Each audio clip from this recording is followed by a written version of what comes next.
আওয়ামী লীগকে নিয়ে বিদেশি গণমাধ্যমে প্রধান উপদেষ্টার বক্তব্য নতুন করে প্রশ্নবোধক চিহ্ন তৈরি করেছে বলে মন্তব্য করেছেন বিএনপি নেতারা। দলটি নিষিদ্ধের বিষয়ে আইন আদালত বা সরকারি সিদ্ধান্ত না, জনগণ সিদ্ধান্ত নেবে বলেও জানান তারা। রাজধানীতে আলাদা অনুষ্ঠানে তারা এসব কথা বলেন।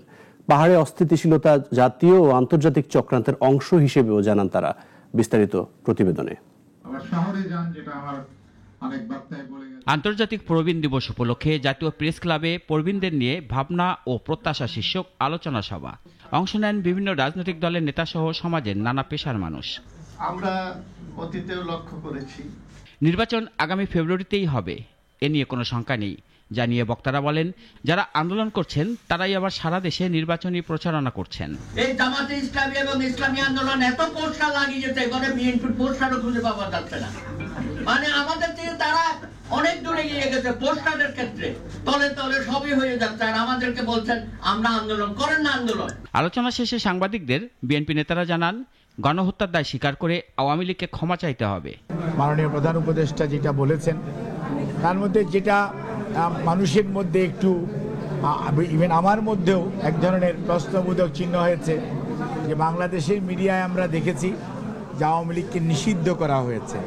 যদিও এই ব্যাপারে বাংলাদেশ জাতীয়তাবাদী দল বলেছিল যে নিষিদ্ধের বিষয়টা কাকে গ্রহণ করবে বা করবে না এটা জনগণের বিষয়। এটা কোনো অবস্থাতেই আইন আদালত অথবা সরকারি সিদ্ধান্তে যে করার যে প্রক্রিয়া, এটার সাথে বিএনপি কিন্তু সবসময় দ্বিমত পোষণ করেছে। এদিকে পল্টনে পূজা মণ্ডপ পরিদর্শন করেন বিএনপির জ্যেষ্ঠ যুগ্ম মহাসচিব। ফ্যাসিস্ট সরকার তার স্বার্থে বিভিন্ন ধর্মের মানুষের মাঝে বিভেদ সৃষ্টি করে রেখেছিল বলে জানান তিনি। আজকে সীমান্তে, আজকে পাহাড়ে অশান্তি কেন, কি এমন ঘটনা হয়েছে এই পূজার সময়? সেখানেও তো অনেক হিন্দু সম্প্রদায়ের মানুষ আছে, সেখানে হঠাৎ করে অশান্তি তৈরি করা হলো কেন?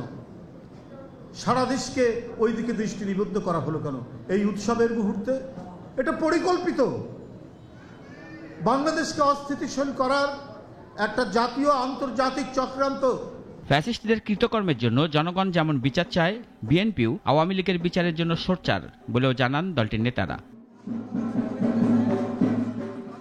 রাশেদুল কাদির, নাগরিক, ঢাকা।